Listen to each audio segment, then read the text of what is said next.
देखिए, लुईस अवधारणा की सीमाएं पढ़ रहे हैं। मतलब लुईस कंसेप्ट किन किन चीज़ों के बारे में जानकारी देता है, किन किन चीज़ों के बारे में जानकारी नहीं देता, इसकी लिमिटेशंस कहाँ कहाँ तक की हैं, ठीक है ना। वे सब चीज़ें हम इसमें पढ़ेंगे। तो हमने इसमें पढ़ना है कि इसके आधार पर यह तथ्य स्पष्ट नहीं होता कि सहसंयोजी बंध क्यों बनता है, ठीक है ना। सहसंयोजी बंध क्यों बनता है, ये तथ्य इसके द्वारा स्पष्ट नहीं होता है। दूसरी बात, यह सहसंयोजी बंध के आकर्षण बलों की प्रकृति को स्पष्ट करता है। भाई, सहसंयोजी बंध बनने में प्रत्येक तत्व जो है कितना आकर्षण बल लगा रहा है, किसकी विद्युत ऋणात्मकता कितनी ज़्यादा है कितनी कम है, इस चीज़ को ये स्पष्ट नहीं करता है। कौन? लुईस बिंदु सूत्र। अब देखो, बंध ऊर्जा, बंध की दूरी इत्यादि के विषय में भी इससे कोई जानकारी प्राप्त नहीं होती है। इन बंध ऊर्जा के बारे में, बंध की दूरी के बारे में भी कोई जानकारी हमें लुईस कंसेप्ट के द्वारा प्राप्त नहीं होती है। यह अवधारणा यौगिक के अणु की ज्यामिति को भी स्पष्ट नहीं करती है। किसको? ज्यामिति को भी क्या नहीं करती? स्पष्ट नहीं करती। फिर कहा दूसरा हमने, बहुत से यौगिकों में अष्टक नियम लागू नहीं होता, ठीक है ना। बहुत सी जगह ऐसी हैं जहाँ पर अष्टक नियम लागू ही नहीं होता है। अभी आप पढ़ोगे, जब आप लोग लुईस कंसेप्ट के द्वारा डॉट फॉर्मूला बनाओगे तो वहाँ पर आप लोग देखोगे कि अष्टक नियम लागू ही नहीं होता है वहाँ। तो हम क्या कहेंगे? लुईस अवधारणा इस तथ्य पर मौन हो जाती है। जब उससे पूछते हैं कि भाई ये अष्टक नियम का पालन क्यों नहीं कर रहा है, तो वहाँ से इसका कोई भी आंसर नहीं निकलता है। क्लियर होगी बात? अब आगे चलते हैं हम। संयोजकता यानी कि सहसंयोजकता व परिवर्तनशील सहसंयोजकता। भाई क्या बात, देखो क्या कहते हैं, सहसंयोजकता व परिवर्तनशील सहसंयोजकता, इसको देखना है। परिवर्तनशील मतलब वेरिएबल, वेरिएबल मतलब दोहरी, बदल जाती हैं जिसमें संयोजकताएं। तो हम क्या कहेंगे? सहसंयोजी यौगिक बनाने में जितने भी इलेक्ट्रॉन की साझेदारी होती है उनको तो हम सहसंयोजकता कहते हैं। उनकी संख्या को क्या कहते हैं? सहसंयोजकता।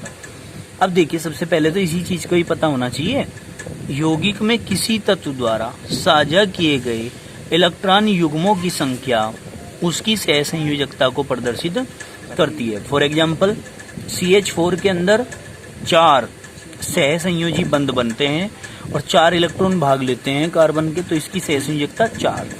NH3 में नाइट्रोजन के 3 इलेक्ट्रॉन भाग लेते हैं बॉन्ड बनाने में, तो इसलिए इसकी सहसंयोजकता 3। H2O के अंदर ऑक्सीजन के 2 इलेक्ट्रॉन भाग लेते हैं, इसलिए इसकी सहसंयोजकता 2। और HCl के अंदर क्लोरीन का 1 इलेक्ट्रॉन भाग लेता है, तो इसलिए इसकी सहसंयोजकता 1। तो हम क्या कहेंगे? बहुत से तत्व परिवर्तनीय सहसंयोजकता भी प्रदर्शित करते हैं। क्या करते हैं? जैसे कि PCl3, PCl5 में फास्फोरस की सहसंयोजकता क्रमशः 3 व 5 है। इनमें यहाँ पे फास्फोरस की कितनी हो गई? PCl3 में 3, PCl5 में कितनी हो गई? 5। समझ में आ गई बात? कोई दिक्कत तो नहीं है। तो हम क्या कहेंगे? किसी तत्व की अधिकतम सहसंयोजकता संयोजी कोष में इलेक्ट्रॉनों की संख्या के बराबर होती है। अधिकतम जो सहसंयोजकता हो सकती है वो संयोजी कोष में इलेक्ट्रॉनों की संख्या के बराबर होती है। हम क्या कहेंगे? इन तत्वों में यदि रिक्त D कक्षक उपस्थित हों तो युग्मित S तथा P इलेक्ट्रॉन उत्तेजित होकर D कक्षकों में चले जाते हैं। युग्मित S के ऑर्बिटल के अंदर जो इलेक्ट्रॉन होंगे, P इलेक्ट्रॉन उत्तेजित होकर के D कक्षकों में चले जाएंगे। S के और P के जो इलेक्ट्रॉन है में उत्तेजित होकर के, जीते रहो भाई, में D कक्षकों में चले जाएंगे। इस कारण संयोजी कोष में अयुग्मित इलेक्ट्रॉनों की संख्या, किसकी संख्या? देखो यहाँ ध्यान से सुनो बात। इन तत्वों में रिक्त D कक्षक उपस्थित होते हैं और S ऑर्बिटल के और P ऑर्बिटल के इलेक्ट्रॉन एक्साइटेड फॉर्म में आकर के एनर्जी को गेन करके एक्साइटेड फॉर्म में आकर के D ऑर्बिटल में चले जाते हैं, ठीक है ना। इस कारण संयोजी कोष में अयुग्मित इलेक्ट्रॉनों की संख्या अर्थात सहसंयोजकता बढ़ जाती है।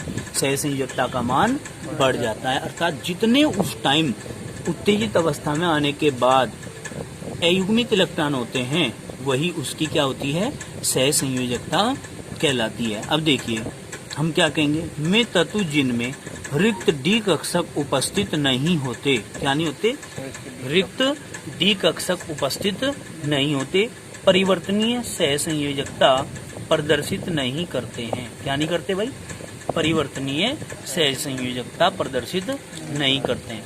यही कारण है कि नाइट्रोजन, ऑक्सीजन तथा फ्लोरीन की अधिकतम सहसंयोजकताएं क्रम से 3, 2 व 1 होती है। ठीक है ना, सुनियो बात ध्यान से, क्या कहा, बहुत ही इंपॉर्टेंट बात बताइए। उसके बाद क्या करेंगे, उसके बाद अमरूद खाएंगे। ठीक है ना, पहले सुनो ध्यान से।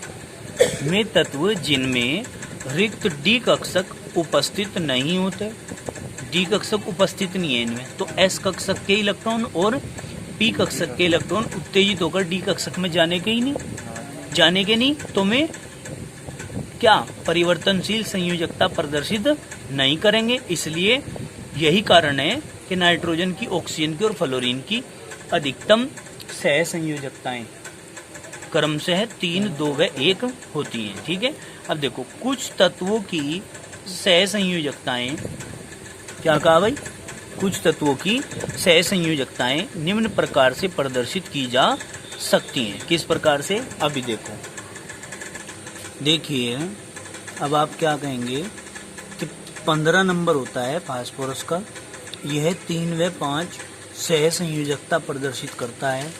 कारण क्या है, देखो अब हम इसको डायग्रामेटिक तरीके से दिखाएंगे। लो पकड़िए भाई, देखिए यहाँ पर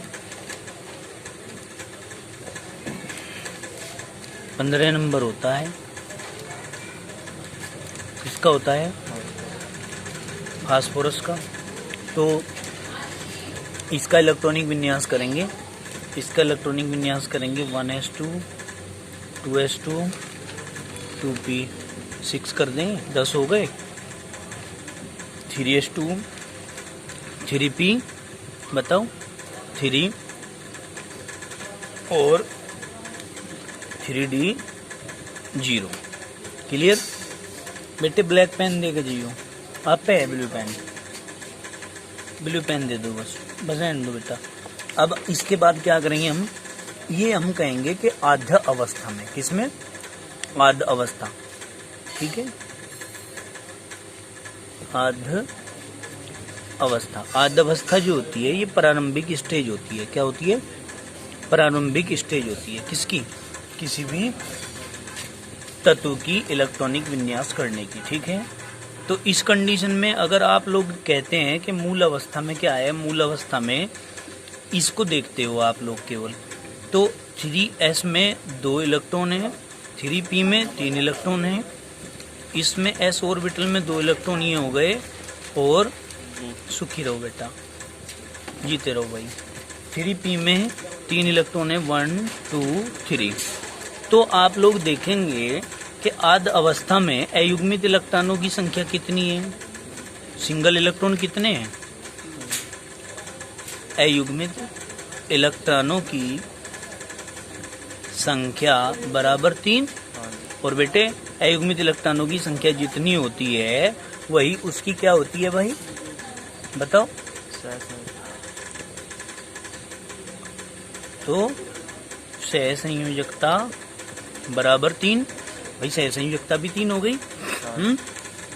और अब आप बात करते हो परिवर्तनीय, किसकी, परिवर्तनीय सहसंयोजकता की।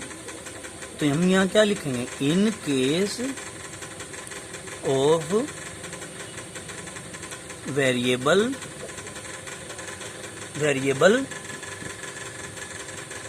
कोवैलेंसी। तो क्या करेंगे बेटे, इलेक्ट्रॉनिक विन्यास किया था आपने, इसे ऊपर को सरकाओ भाई, ये सरकाओ। तो क्या करेंगे अब, in case of variable covalency.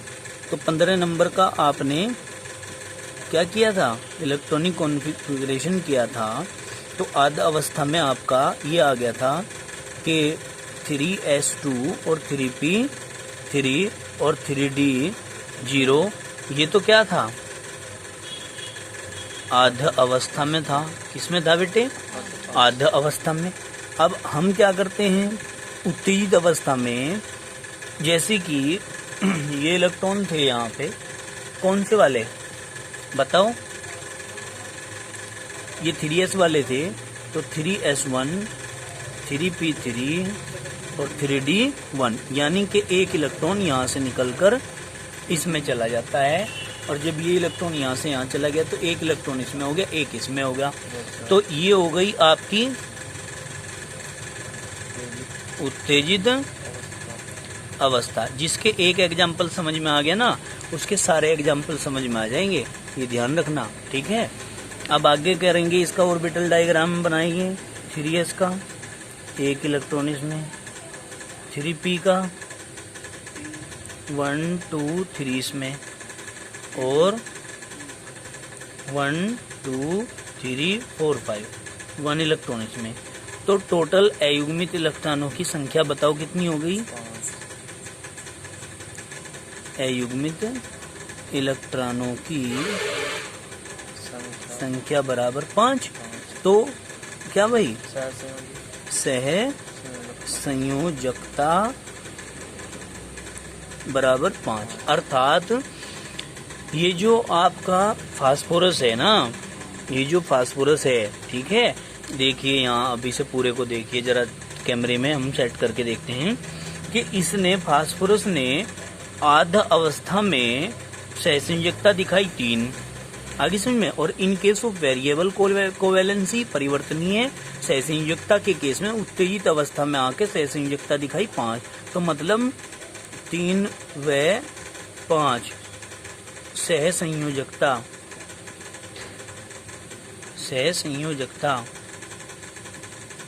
प्रदर्शित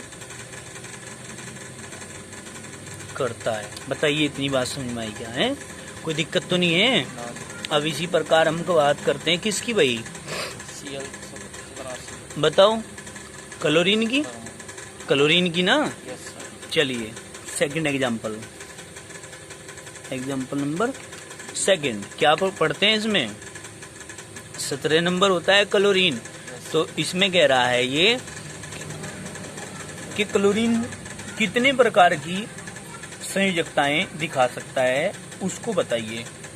तो सबसे पहले इसको आप मूल अवस्था पहले इसे ही समझ लीजिए, कोई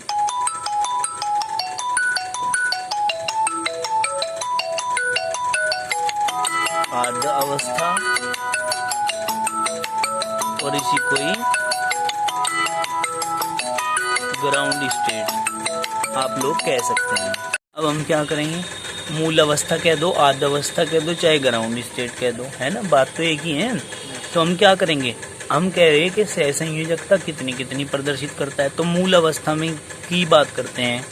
मूल अवस्था में 17 नंबर क्लोरीन का इलेक्ट्रॉनिक कॉन्फ़िगरेशन करेंगे, 1s2 2s2 2p6, फिर 3s2 और 3p5, 5 और 2 7, यानी कि 2 2 4 और 6 10 और 2 12 और 5 17। तो बेटे यहाँ 3d में तो 0 है इलेक्ट्रॉन। आप मूल अवस्था की बात कर रहे हैं ना, आधा अवस्था, प्रारंभिक अवस्था भी इसी को ही बोलते हैं। क्या, यही से ही कह दो, प्रारंभिक अवस्था, सब नाम इसी के ही हैं, ठीक है ना। अब हम इसका क्या करते हैं भाई, इसको देखिए आप, इसको केवल इसको केवल इसको देखिए। तो यहाँ पर आप बताएंगे कि सबसे लास्ट में ये जो ऑर्बिटल है यहाँ 3s वाला, ये जो बार वाला है, इसमें तो 2 इलेक्ट्रॉन है ना, और 3p वाला इसमें 5 इलेक्ट्रॉन है, यानी कि 1 2 3 4 5। अब मुझे ये बताओ, इसमें अयुग्मित इलेक्ट्रॉन कितने हैं, यहाँ लिखो, अयुग्मित इलेक्ट्रॉन की संख्या बताओ। इसको अंग्रेजी में कह दो, number of paired electron equal to कितने हैं भाई? नंबर ऑफ अनपेयर्ड इलेक्ट्रॉन 7 कहाँ है? अनपेयर्ड अयुग्मित इलेक्ट्रॉन 7 हैं इसमें। ये जोड़ा बन गया, ये भी पेयर हो गया, युग्मित हो गया। ये जोड़ा ये सब युग्मित हैं, अयुग्मित तो एक ही है। तो अयुग्मित इलेक्ट्रॉन की संख्या 1, तो अनपेयर्ड इलेक्ट्रॉन भी 1 ही होंगे। समझ में आई बात? अनपेयर्ड इलेक्ट्रॉन 1 हैं तो हम क्या कहेंगे? So we can say covalency of chlorine in ground state equal to 1। आगे इसमें इसलिए हम कह सकते हैं कि सहसंयोजकता भी प्रारंभिक अवस्था में क्लोरीन की 1 होगी। ठीक है, आगे समझ में। अब आगे चलते हैं। अब क्या कहेंगे भाई? यहाँ देखो ध्यान से, यहाँ क्या कहेंगे? फर्स्ट एक्साइटेड स्टेट, क्या कहेंगे? इन फर्स्ट एक्साइटेड स्टेट, प्रथम उत्तेजित अवस्था में क्या होता है? यहाँ देखो जरा ध्यान से, इसी एग्जाम्पल को लेके चल रहे हैं। पकड़ो इसको, टाइम लगेगा बहुत यार, उंगली रख लिया करो। फर्स्ट एक्साइटेड स्टेट में क्या होगा? रखो जल्दी से। तो देखिए यहाँ पे आप कह रहे थे कि इलेक्ट्रॉनिक विन्यास करते समय लास्ट में 3s2 3p5 और 3d कितना आया था? 0 आया था। ठीक है, ये क्या थी? आद्य अवस्था थी, है? ये तो आद्य अवस्था थी। अब हम क्या करेंगे? रखो हाथ। अब मैं क्या करता हूँ? 3s2 और 3p5 है यहाँ पे, ठीक है कि नहीं? अब प्रथम उत्तेजित अवस्था में क्या होगा? एक बात बताओ, एक इलेक्ट्रॉन यहाँ से निकलेगा और इसमें चला जाएगा। ठीक है, या मैं ऑर्बिटल डायग्राम से समझाऊं इसको, या ऐसे ही समझा दूं? तो मैं चलो ऐसे ही समझा देता हूं। तो यहाँ तो 3p4 हो जाएगा और 3d 1 हो जाएगा। यहाँ ये हो गई आपकी क्या? बताओ। प्रथम उत्तेजित अवस्था। प्रथम उत्तेजित अवस्था किसे कहते हैं? जिसमें पहला इलेक्ट्रॉन उत्तेजित होकर के नेक्स्ट ऑर्बिटल में एंटर कर जाता है। जैसे कि 2 इलेक्ट्रॉन ये हैं इसमें, और यहाँ पे कितने थे? और यहाँ पे कितने थे? 1 2 3 4 5। देखो इसमें 5 थे, तो 1 2 3 4, 5वां इसमें था। वो कहाँ चला गया? वो उत्तेजित होकर इसमें चला गया। ठीक है, कोई दिक्कत तो नहीं है। जब वो इलेक्ट्रॉन इसमें चला गया तो अब अयुग्मित इलेक्ट्रॉन कितने हैं? कितने हैं अयुग्मित इलेक्ट्रॉन? 1 2 3 3। इसलिए सहसंयोजकता कितनी हो गई? 3। प्रथम उत्तेजित अवस्था में 3 सहसंयोजकता दिखाई इसने। अब क्या करते हैं? In second excited state. अब सेकेंड एक्साइटेड स्टेट में क्या होगा भाई? देखो 3s2 3p5 और 3d 0 आया था हमारा। ये क्या थी? आधा अवस्था है। अब क्या करते हैं? 3s2 3p3 कर दूं और 3d 2 कर दूं, क्योंकि एक इलेक्ट्रॉन जब इसमें गया था तो प्रथम उत्तेजित अवस्था थी। जब 2 इलेक्ट्रॉन इसमें से इसमें चले गए, 5 में से 2 जाके 3 बचे, 2 इधर चले गए, यहाँ 3 रह गए, तो ये हो गई द्वितीय उत्तेजित अवस्था। तो क्या करेंगे भाई बेटे? हम 2 इलेक्ट्रॉन इसमें और 1 2 3 इसमें और 1 2 3 1 2 3 4 5 हो गए, और 2 इलेक्ट्रॉन इसमें।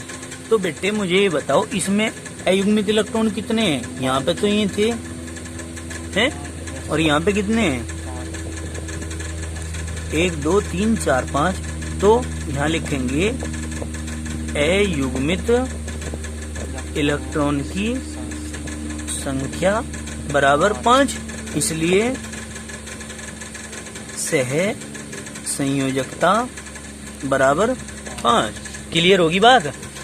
कोई दिक्कत तो नहीं है? तो हमने कितनी कितनी दिखा दी फिलहाल, 1 3 और 5, 1 3 5 संयोजकता तक आ गए हम।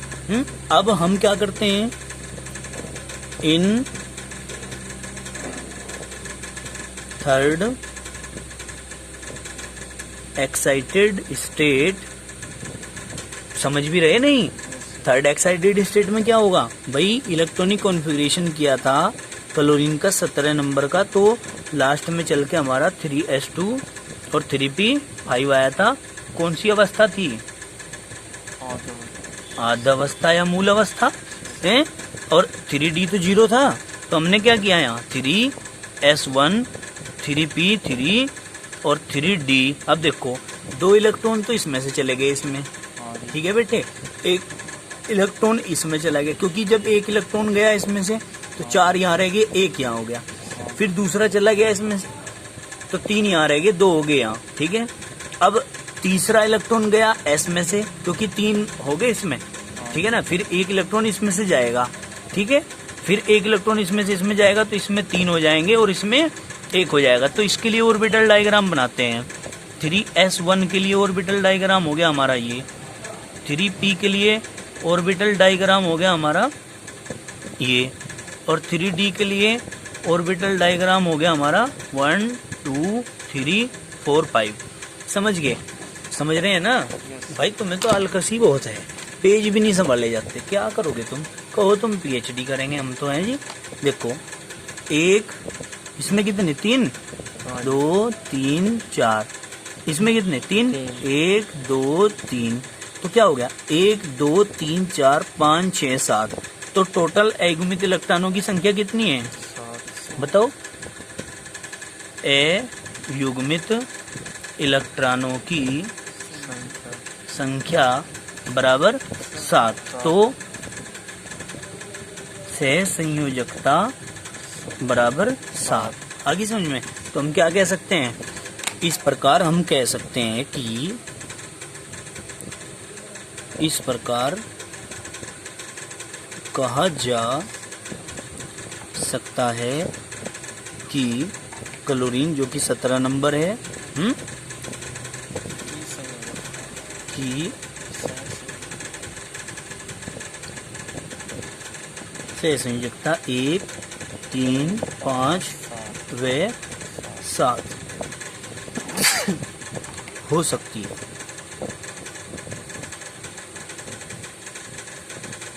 हो सकती है, ठीक है।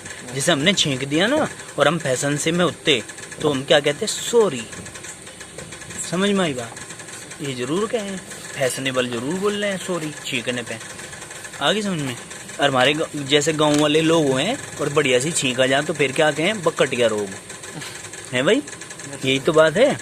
चलो खैर कोई बात नहीं, अब आगे चलो भाई। इसी प्रकार से हम क्या कर सकते हैं? और भी तत्वों की सहसंयोजकताएं प्रदर्शित कर सकते हैं। तो ये मैटर आपके समझ में आया बिल्कुल? इसमें कोई गोलमेल तो नहीं है अब? ये अटक जाओगे?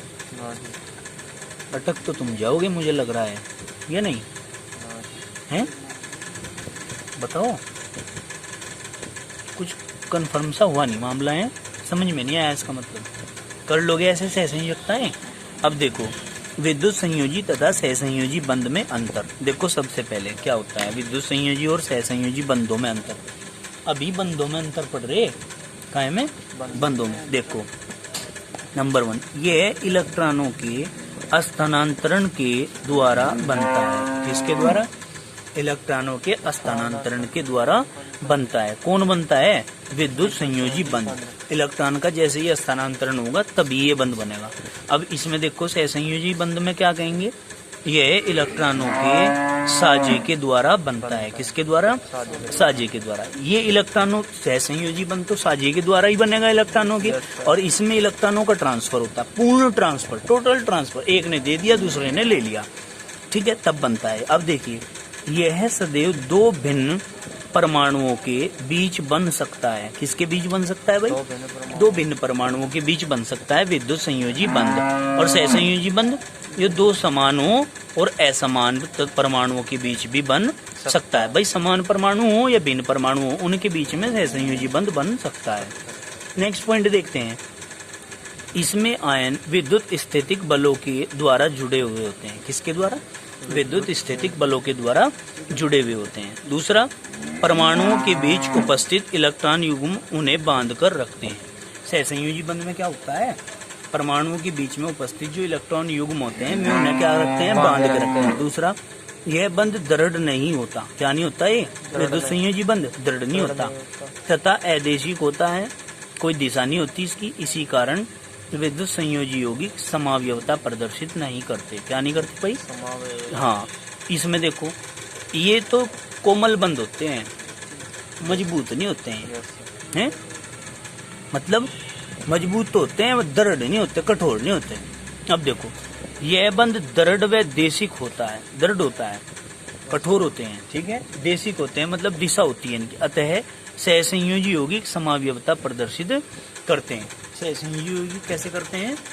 समावयवता, समान अवयवता, ठीक है, नहीं, प्रदर्शित करते हैं। अब देखो नेक्स्ट, यह बंध ध्रुवीय होता है तथा इसमें धनावेशित व ऋणावेशित दो ध्रुव होते हैं। क्या होते हैं भाई? धनावेशित और ऋणावेशित दो ध्रुव होते हैं इसमें, प्लस और माइनस। अब ध्रुवीय व अध्रुवीय दोनों प्रकार का हो सकता है। कौन?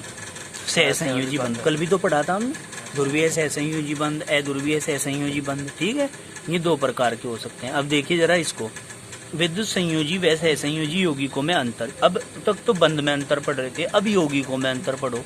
क्या कहेंगे? सामान्य ताप व दाब पर ये क्रिस्टलीय ठोस होते हैं। कैसे होते हैं भाई? क्रिस्टलीय ठोस होते हैं। दूसरा, सहसंयोजी यौगिक में क्या कहेंगे? ये ठोस, द्रव अथवा गैस तीनों प्रकार के होते हैं। दूध का टाइम हो गया भाई, है ना? ये ठोस, द्रव अथवा गैस तीनों प्रकार के होते हैं, ठीक है। देखो, ये जानवर हैं, ये जानवर हैं, पशु हैं, इनको पता है कि किस टाइम क्या करना है, किस टाइम नहीं, है ना? इंसान को नहीं पता। इंसान जानवर से भी बदती है। इसको, इंसान को ये नहीं पता किस टाइम पढ़ना, किस टाइम खाना, किस टाइम पीना, है ना? किसी भी टाइम लग जाता है। पढ़ने का निश्चित टाइम होता है ना, लेकिन यहाँ कोई टाइम ही नहीं है। अब देखो यहाँ, इनके गलनांक व कवथनांक बहुत उच्च होते हैं। क्या होते हैं? इनके गलनांक और कवथनांक बहुत उच्च। यहाँ देखेंगे, इनके गलनांक व कवथनांक कम होते हैं। क्या होते हैं? कम होते हैं। इनके गलनांक और कवथनांक कम होते हैं। इनके उच्च होते हैं और इनके कम। क्यों उच्च क्यों होते हैं? क्योंकि ये ज्यादा मजबूत बंधों के द्वारा जुड़े हुए होते हैं। प्लस माइनस अट्रैक्शन फोर्स ज्यादा काम करता है, इसलिए उसको तोड़ने के लिए ज्यादा एनर्जी की आवश्यकता होती है, ठीक है। अब देखो यहाँ, ये ध्रुवीय विलायकों जैसे जल इत्यादि में विलय होते हैं। किसमें? ध्रुवीय विलायकों जैसे जल में क्या होते हैं? ये विलय होते हैं। अब देखो, सामान्यतः ये ध्रुवीय विलायकों में अविलय होते हैं। बैठ लो, बैठ लो, चले जाइयो खाना खा के, बैठ लो। देखो भाई, अब हम क्या कहेंगे? अध्रुवीय विलायकों में ये विलय होते हैं। कौन? सहसंयोजी जो यौगिक हैं। ध्रुवीय यौगिक ध्रुवीय विलायकों में, जैसे कि H2O, इसको तोड़ो आप तो H प्लस प्लस के OH माइनस, इसमें विलय होगा। प्लस माइनस नहीं आ गया। ये अध्रुवीय विलायक में विलय होंगे। क्यों? क्योंकि ये अध्रुवीय ही होते हैं। कैसे होते हैं? हाँ। अब देखो, गलित अवस्था अथवा विलयन में ये विद्युत के सुचालक होते हैं। मतलब गलित अवस्था में या विलयन की अवस्था में इनमें करंट बह जाता है, ठीक है। और सामान्यतः विद्युत के ये क्या होते हैं भाई? कुचालक होते हैं। कौन? सहसंयोजी यौगिक, इनमें करंट नहीं बहता है। फिर हमने कहा ये कठोर तथा भंगुर होते हैं। क्या होते हैं भाई? कठोर तथा भंगुर। अब यहाँ कहेंगे आयनिक ठोसों की अपेक्षा कम कठोर होते हैं। ये क्या होते हैं? आयनिक यौगिकों की या आयनिक ठोसों की अपेक्षा ये कम कठोर होते हैं, यानी कि ये ज्यादा कठोर होते हैं, ये कम कठोर होते हैं। ठीक है, अब देखो इनकी रासायनिक अभिक्रियाएं बहुत तीव्र गति से होती हैं। किनकी? आयनिक यौगिकों की। ठीक है, क्योंकि इनमें बॉन्ड नहीं चेंज होते, समझ गए, इनमें बॉन्ड नहीं बनते, क्योंकि में अभिक्रियाएं जिनमें बॉन्ड बनते हैं पहले उनमें टूटेंगे फिर ही तो बनेंगे। पहले बॉन्ड टूटेंगे और फिर बनेंगे तो समय लगेगा, लेकिन इनमें तो बॉन्ड का बनना या टूटना होता ही नहीं, इसलिए ये तीव्र गति से अभिक्रियाएं हो जाती हैं। इसकी बात करते हैं, इनकी क्रिया करने की दर बहुत धीमी होती है। क्यों? क्योंकि इनमें बॉन्ड बनते हैं और फिर पहले टूटते हैं और फिर बनते हैं। समझ में आ गई बात? कोई दिक्कत तो नहीं है। तो आज के लिए इतना ही काफी, बाकी करेंगे कल। धन्यवाद। ये अध्रुवीय तथा ध्रुवीय सहसंयोजी बंध हमने आपको पहले ही पढ़ा दिए थे, ये आपको वहीं से ही पढ़ने हैं। ठीक है, कोई दिक्कत तो नहीं है? चलिए।